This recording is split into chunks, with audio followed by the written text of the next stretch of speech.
want to be clear about something before I start.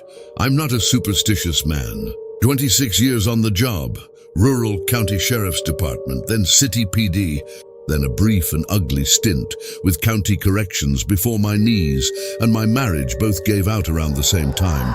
26 years does something to the way you process fear. It reorganizes it. You stop being afraid of the dark. You stop being afraid of strangers, of loud sounds, of the particular kind of silence that falls over a house after something bad has happened inside it. You get afraid of paperwork instead, of chain of custody, of the specific hollow feeling you get when you're standing in a room and you know, with the quiet certainty that experience gives you, that something is wrong, that the math doesn't add up, and that nobody above you in the chain of command is going to want to hear about it. That's the fear that stays with you, not the dramatic stuff, not the calls that make the news. The fear that stays is the administrative kind. The kind that lives in forms that don't quite make sense and records that don't quite line up in policy. Decisions that get handed down from somewhere above your pay grade and are never explained and never questioned and just become part of the routine. I retired at 51, full pension, which I was grateful for. Partial hearing loss in my left ear, which I was less grateful for.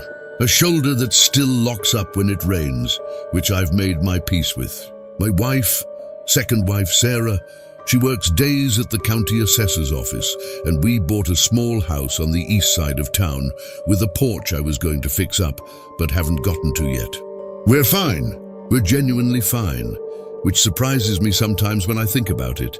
I took the security job at Harlan Greer High School in September of the year I turned 53. Not because we needed the money, though the money helped. Mostly because I couldn't sleep past 4 in the morning and Sarah worked early and the hours between 4 and 7. Before the day had any shape to it, was starting to feel like a room I didn't want to be alone in. The job was simple. Evenings and overnight, 4 nights a week. Walk the halls. Check the doors. Make sure nobody had broken in. Nobody was living in the gymnasium again. That had happened twice before my time, apparently.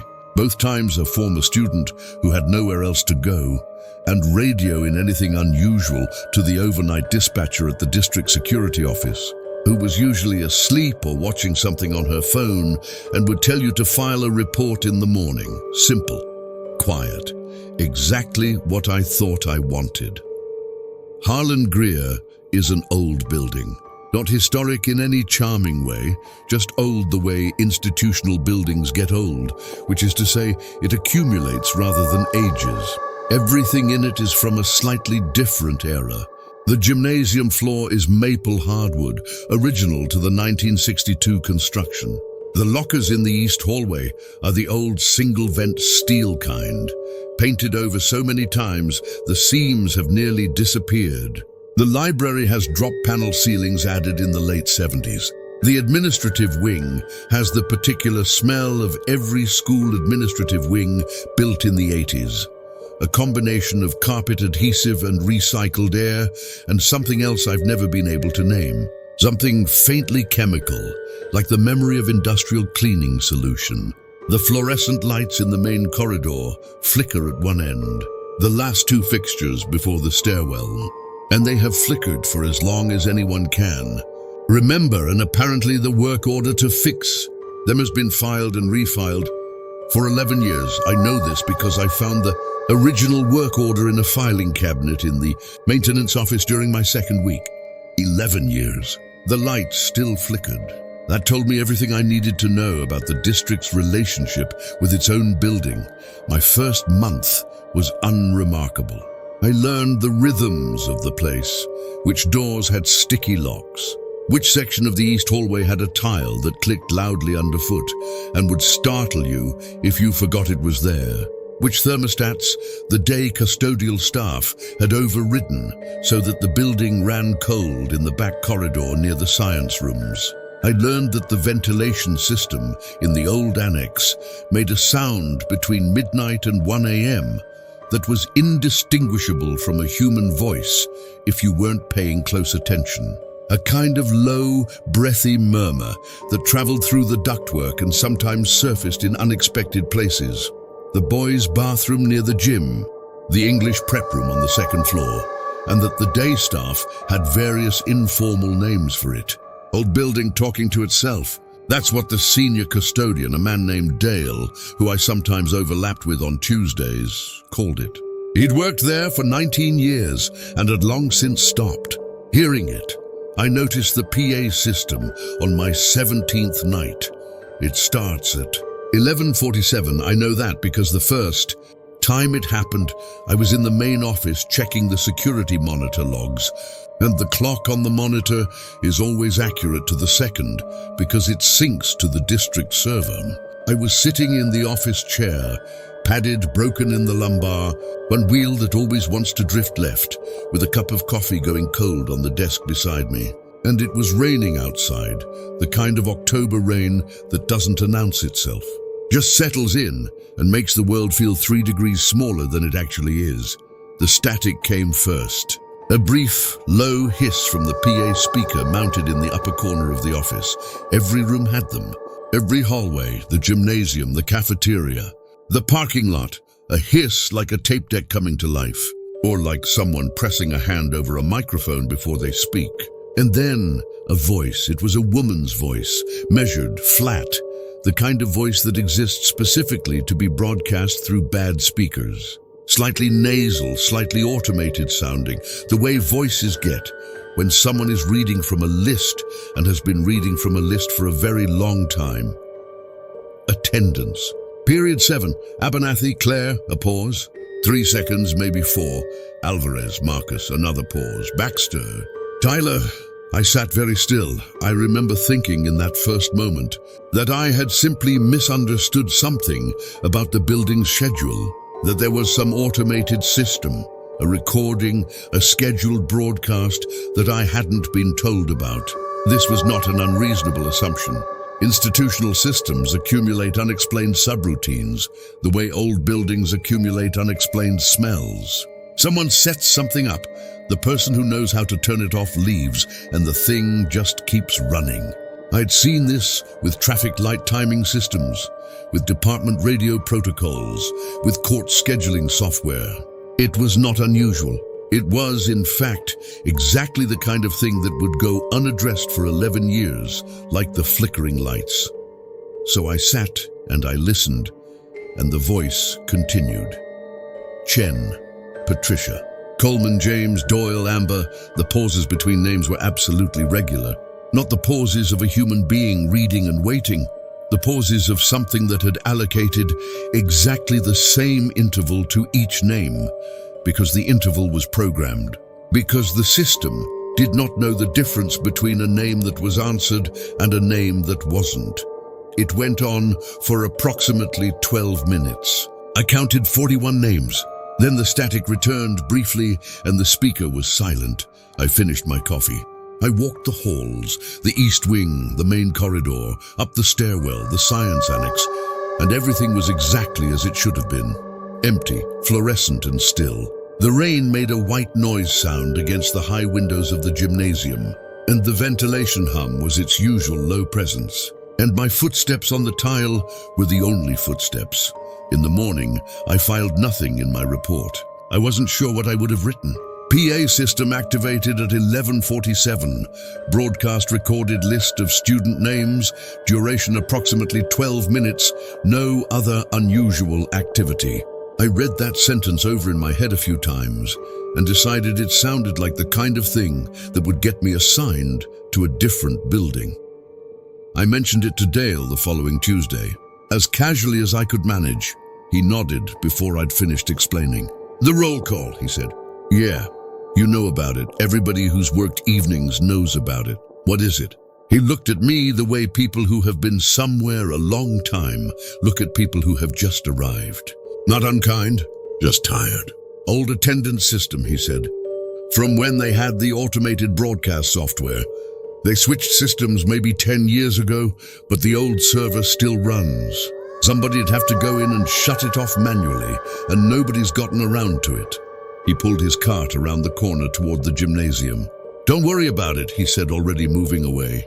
"It's not hurting anybody." I accepted this explanation. It was a good explanation. It was, in fact, almost certainly the correct explanation, in the same way that almost certainly is a phrase that means something, and in the same way that the difference between almost certainly and certainly is the kind of gap that, in my experience, is exactly wide enough for something to live in. I started writing them down in November. It wasn't a decision exactly, more of a habit. 26 years of documentation makes your hands move toward a pen and paper when something repeats. I'd sit in the main office at 11:45, 2 minutes before the broadcast, and I'd write the names as they came. The list was always slightly different. Some names repeated every night. Some appeared once and didn't come back. Some returned after a gap of several nights, as though they'd been absent and had come back. I told myself I was keeping the list in case administration asked about the system, in case someone needed to know what the broadcast contained, in case it was relevant to something, a parent complaint, a noise ordinance issue, whatever. I told myself this because I needed a reason that had nothing to do with the alternative, which was that I was keeping the list because something about the names was bothering me in a way I couldn't cleanly articulate. The bothering took 3 weeks to become specific. On the 43rd night of the broadcast, I heard a name I recognized. Hartley Daniel. I set my pen down. I sat with it for a moment. Danielle Hartley. I turned it over in my head, trying to locate where I knew it from. The way you turn over a stone to see what's underneath it. I knew it from a case. Not my case. A colleague's case years back when I was still in patrol. A missing persons report. A 16-year-old boy from the east side of town. Danielle Hartley. He'd left for school one Tuesday morning and never arrived and was never found. And after 14 months, the case went cold. And after several more years, his family moved away.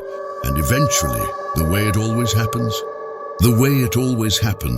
the file got thinner and thinner in everyone's attention until it was just a number in a database. I stared at my list. I told myself it was a common name. Hartley, Daniel. These were not unusual names. There were thousands of Daniel Hartleys in the state, probably. The school had been open since 1962 and served a district of considerable size, and there was no particular reason to assume that a name on an automated attendance record had any connection to a cold case from years ago. Told myself this convincingly enough to get through the rest of my shift. I pulled the archived yearbooks from the library on my next night. The library kept them in a locked cabinet behind the circulation desk, and the key was on the ring I'd been given with my building access set. I found Daniel Hartley in the yearbook from 9 years prior. Sophomore photo. A thin-faced kid with dark hair, cut too short on the sides, the way kids were cutting it that year. He was looking at the camera with the specific expression of someone who has been asked to smile and has decided not to. He had been a student here. At Harlan Greer, I put the yearbook back. I went back to the main office and I sat down and I looked at my list. I started checking the others. I want to be careful about how I describe this part because I'm aware of how it sounds. I'm aware that a man sitting in an empty school at midnight, cross-referencing a list of names he's written from a PA broadcast against yearbook archives. It's a man who is either investigating something or becoming someone who needs investigating himself. I was aware of this in real time. It's one of the occupational side effects of the job. You're always slightly monitoring yourself for the signs of the thing you're trained to recognize in other people. I found 7 names across a span of 3 weeks of checking, 7 names that I could connect with varying degrees of certainty to students who had died, disappeared, or been otherwise removed from the record in ways that weren't clean. A girl who had died in a car accident during her junior year. A boy who had transferred mid-semester under circumstances that, when I pulled the transfer records from the main office files, were noted as family relocation with no destination district listed, which is not how transfer records work, or at least not how they're supposed to work. An entry, this one stopped me cold for a moment, that read simply "withdrawn, district discretion," which is language I had never encountered on a student record, and which meant nothing administrative that I could identify. The most recent name on this unofficial list was added in early November. Walsh. Catherine. I heard it on a Tuesday. I didn't recognize it immediately. It was only when I checked my list against recent district news, and I did this reluctantly, because by this point, I was spending my lunch hour at home reading district news before coming in for my evening shift, which is a thing I hadn't planned to do and didn't love about myself, that I found it. Catherine Walsh had been a junior at Harlan Greer. She had died 4 months ago in late June. A drowning. The lake south of town. The district had sent a notice to faculty and staff about counseling resources. The local paper had run a small obituary. She had died in June. The PA system had been broadcasting her name since at least early September, which was when I'd started paying attention. But here is the thing that I came back to. The thing that kept me awake on the mornings when I was supposed to be sleeping. I'd been hearing the broadcast every night since my 17th day on the job, which was in late September. The broadcast had been happening before that. Dale knew about it, had the particular tired familiarity of someone who had long since absorbed something into the background of the ordinary. How long before? He'd said 10 years for the software transition. Had the broadcast been running for 10 years? I didn't ask him again. I don't know why I didn't ask him again. I think I was afraid of the quality of the answer.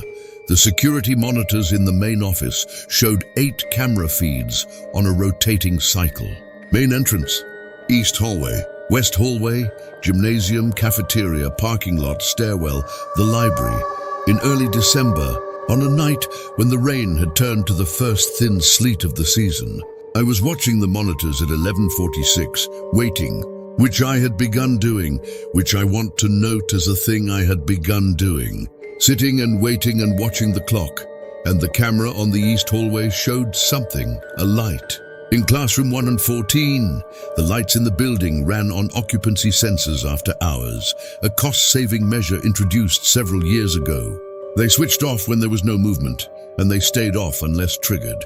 The light in classroom 114 was on, fully on, the flat, institutional brightness of fluorescent overhead panels, visible as a clean rectangle of light through the narrow window in the classroom door. I watched the monitor. The broadcast started. Attendance. Period 7, Abernathy Clare. The light stayed on. I walked the east hallway. My footsteps on the tile were very loud, and the clicking tile near the second junction clicked, and the flickering lights at the end of the corridor near the stairwell flickered. I counted my breaths without meaning to. 4 in, 4 out. The thing you learn when you've been on enough calls to understand that a regulated breath is the difference between a clear head and a bad decision. The light in classroom 114 was off when I reached it. The room was dark. I used my key card to open the door and stood in the doorway with my flashlight and looked at the rows of desks, the chalkboard with its half-erased equation from the school day, the bookshelf, the teacher's desk, the windows running with sleet, empty fully, completely empty. I pulled the door shut and stood in the hallway for a moment. Behind me, from the end of the corridor, from the PA speaker mounted near the flickering lights, the voice was still reading names. Walsh, Catherine. The pause. 3-4 seconds, no answer. No sound except the ventilation hum and the sleet on the windows and, very faintly, the distant rattle of something metallic. A locker, maybe, settling in the cold. I walked back to the main office. I reviewed the camera footage. The light in classroom 114 had been on for approximately 3 minutes and 40 seconds before I'd walked the hall. The camera's motion sensor log showed no detected movement in the east hallway during that window. I filed a maintenance note about the light sensor. I described it as a possible malfunction. This was technically a possible explanation. I stopped eating my lunch in the building. I started eating it in my car. January is the hardest month in that building. The heating runs unevenly. The old annex stays cold, the main corridor runs slightly too warm, and the transition between them is abrupt in a way that always catches you slightly off guard. The nights are very long. The parking lot is empty and black, and the light over the main entrance buzzes with a frequency that I'm convinced nobody else can hear anymore. I had been keeping my list for 3 months. I had 43 names that repeated with regularity. I had 19 that had appeared once or twice and not returned. I had the 7 connected names, the ones I could tie to specific histories, and I was aware, with the particular self-awareness of someone who knows exactly where professional paranoia begins, that I was spending too much time with this list. And then, on January the 9th, I heard a name I didn't recognize. Mercer. Ellie. This happens every night. Most of the names are unfamiliar to me. They're just names, students from years of enrollment. There's no reason I would know most of them, but this one stopped me because of what happened when I heard it. Something in the PA speaker changed. The pause after Mercer, Ellie, was longer than the standard interval, by maybe 2 seconds, which sounds like nothing, except that in 3 months of listening, I had never heard the interval vary. It was programmed. It was fixed. It didn't vary, it varied. And then the voice continued and moved on to the next name, and the interval was standard again. And the broadcast finished at its usual time. I spent my break looking up Mercer. Ellie in the student records the following evening. The district kept archived enrollment records going back to 1989 in a filing room adjacent to the administrative office, organized by year. I had access to this room. My keycard worked the lock, which might have been intentional or might have been an access permission error. The kind that happens when someone configures a new security system and doesn't audit the old one carefully. I looked through 7 years of enrollment records around the period I estimated the name might be from, based on the age of the software system. No Ellie Mercer, no E. Mercer in any variation, no Mercer at all in 4 of the 7 years, and in the other 3, a Richard Mercer who had graduated and a family name with no shared first initial. I checked the district-wide enrollment database on the office computer. No record of an Ellie Mercer ever being enrolled in any school in the district. The PA system was reading the name of a student who had never existed. As far as any record was concerned, I sat with this for a long time. When I walked my rounds that night, I did something I hadn't done before. I stood in the main corridor at 11:47 and listened to the entire broadcast from there, rather than from the main office. From the corridor, with the speakers spaced along the ceiling and the hallway stretching in both directions, the voice had a different quality. It arrived from multiple points simultaneously and created a slight echo, a fraction of a second's delay between the nearest speaker and the ones further down the hall, so that each name arrived and then arrived again. Quieter from a greater distance. Mercer. Ellie. The echo of it moved away from me down the east hallway and disappeared around the corner, and from somewhere around that corner. From the east hallway, past the junction, past the clicking tile near classroom 114, I heard something. It might have been a locker.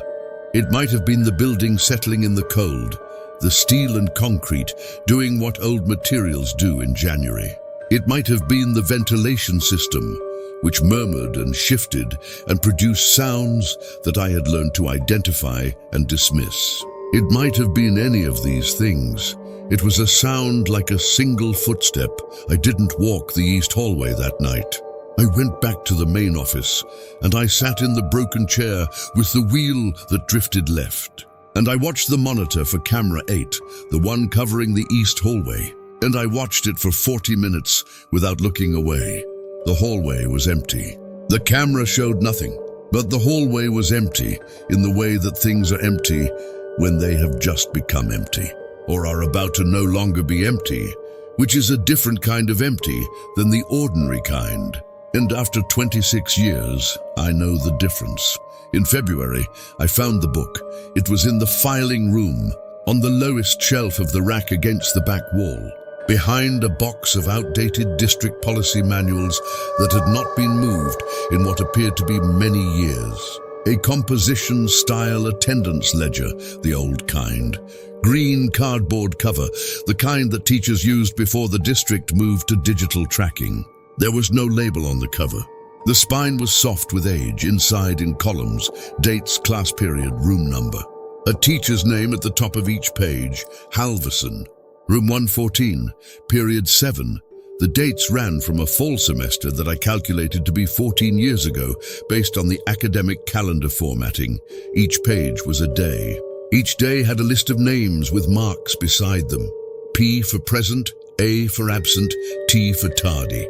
Standard attendance ledger. Exactly as they were kept for decades before the digital transition. The names in the ledger were the names from the broadcast. Not all of them. The broadcast had more names than any single class would have. But the names from the broadcast that I had been able to verify against records, the ones I recognized, they were here. Hartley Daniel. Walsh? Catherine. Though Catherine Walsh had been a student 14 years after this ledger was kept, which meant her name shouldn't have been in it. And yet there it was, in the same handwriting as the rest. Mercer Ellie, listed on a November date, marked P for present. And beside her name in the margin, in different handwriting, fainter, a different pen, 3 words, does not exist. I closed the ledger. I put it back behind the policy manuals. I stood in the filing room for what might have been 5 minutes and might have been 15. In my 26 years of law enforcement, I was involved in 4 cases that I would describe as genuinely inexplicable. Cases where the evidence didn't construct a coherent narrative, where the facts arranged in order did not produce a conclusion that made human sense. Not supernatural, inexplicable. Just the inexplicable of human behavior, which is sometimes the stranger category. In each of those cases, I did the same thing. I documented what I had, I filed what I could, and I turned over the rest to someone with more authority than me and tried to let it go. I did not have someone with more authority than me in this case. There was no chain of command for this. There was only me and the filing room, and the broadcast at 11:47 and the list in my coat pocket, and the growing feeling that I was standing at the edge of something institutional and old that had no interest in being looked at. I brought the ledger up to the main office. I set it on the desk. I called the overnight dispatcher at the district security office. She answered on the 4th ring, as always. I told her about the broadcast, about the names, about the ledger. She was quiet for a moment. File a report in the morning, she said. Did you hear what Security matters go in the morning report, she said. I'll make sure administration sees it. She hung up. I filed the report in the morning. I included the ledger as an attached note. I wrote 2 pages, clear and organized, the way I'd written reports for 26 years. The principal's response, delivered to my staff mailbox 3 days later, read, "Thank you for your attention to building operations. The PE system issue has been logged with the district IT department and is under review. The ledger has been forwarded to the district records office for archiving. Under review, 14 years of a ghost system reading names into an empty school, and the response, by March, I had stopped jumping at the locker sounds in the east hallway. I had stopped stiffening when the broadcast started. I had developed, without entirely meaning to, the same relationship with the 11:47 broadcast that Dale had with it, a tired, incorporated awareness, something that my body registered and filed without my conscious mind needing to intervene. This is how institutional horror works, I think. Not through shock, but through accumulation, through the body's insistence on normalizing what repeats. It is the most human of adaptations and the most dangerous one. I still kept the list. On March 3rd, I heard a new name, Garland Roy.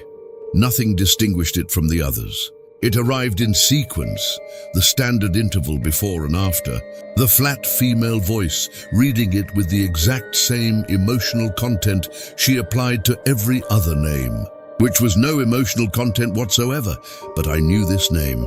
Roy Garland had worked the overnight at Harlan Greer for 7 years. He had left the position approximately 2 years before I arrived.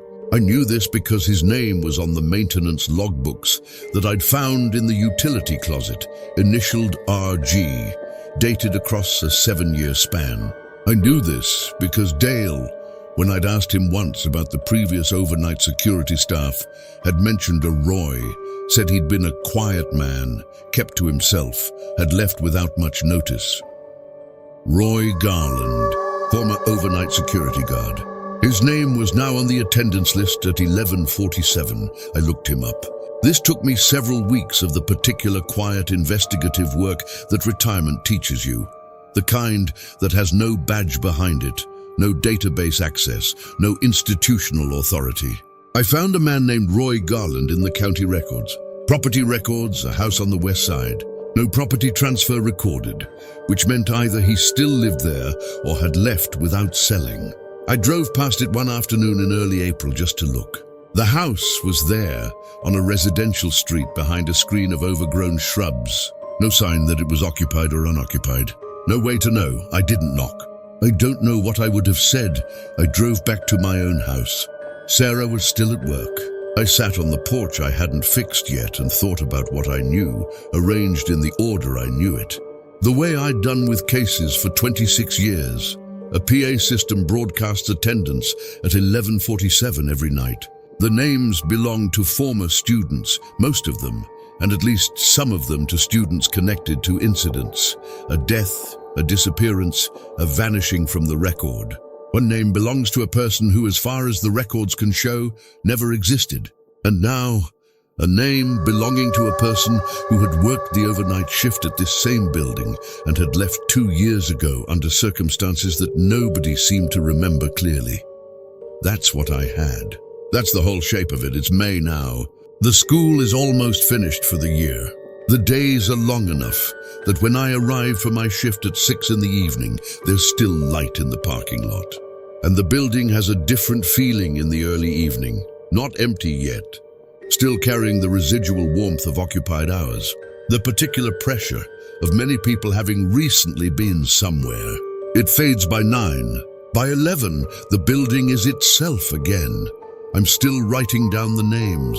The list is long. I've cross-referenced what I can and stopped cross-referencing what I can't.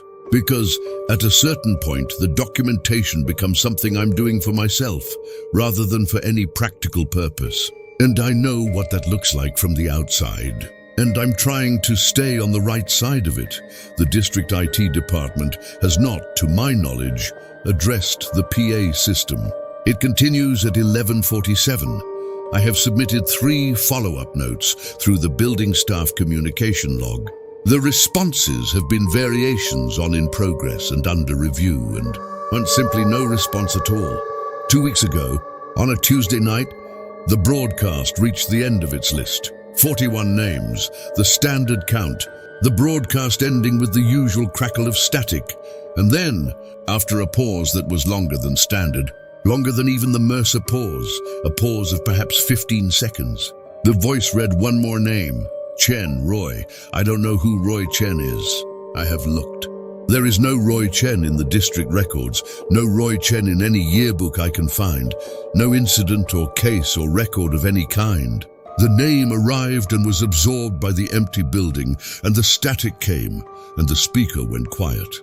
And then, from somewhere in the East Wing, from the direction of Classroom 114, which has been dark every night on the monitor since December. Perfectly dark, motion sensor working perfectly. No anomalies. I heard something that I have not found a way to file a report about, because I don't have language for it that a report accepts. It was a sound like someone responding. Not a word, not a voice exactly. A sound in the register of a voice, in the shape of an acknowledgement, quiet and brief and absolutely present. Here, I may have misheard this. I want to be clear that I may have misheard this. Acoustics in old institutional buildings are unreliable. The ventilation system does what the ventilation system does. Ears that have been listening for something over months in an empty building at midnight are not reliable instruments. I sat in the main office with the monitor and my list and the broken chair and the cold coffee. And I listen to the building finish its night in its ordinary way. Epilogue. What I know I'll work through the end of the school year. That's what I've decided. Part of that decision is practical. I've already told Sarah I'd work through June, and I don't have a clean way to explain why I'd stop. Part of it is the thing that kept me in the job for 26 years.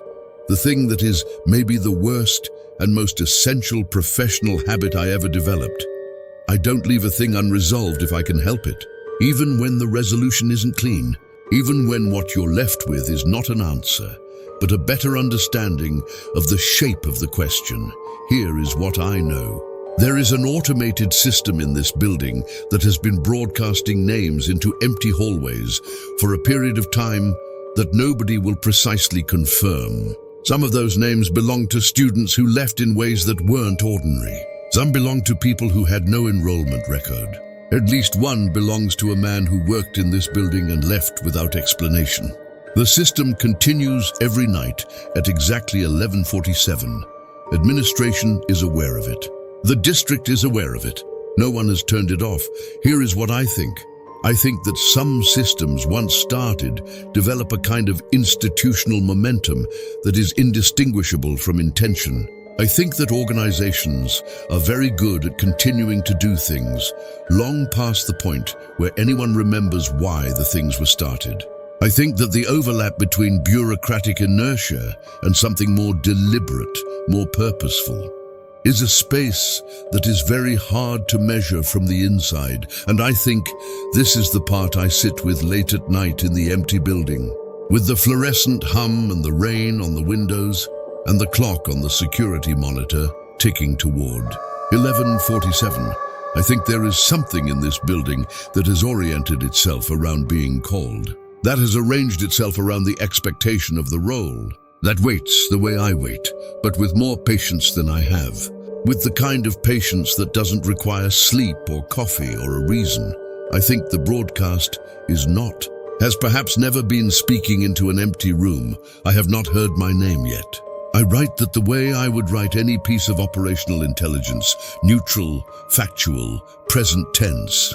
I have not heard my name yet. This is accurate as of tonight, as of this shift, as of the moment the clock on the security monitor reaches 11:47 and the static begins. I'll let you know if anything changes. I probably won't. Let you know if anything changes. The broadcast has already started. I can hear it from here, the flat, unhurried voice moving through its list, name by name, with the absolute patience of something that has been doing this for a very long time and expects to continue doing it long after I've gone. Attendance. Period 7. Outside, the rain comes down on the empty parking lot. The fluorescent light at the end of the east hallway flickers. The ventilation system breathes here,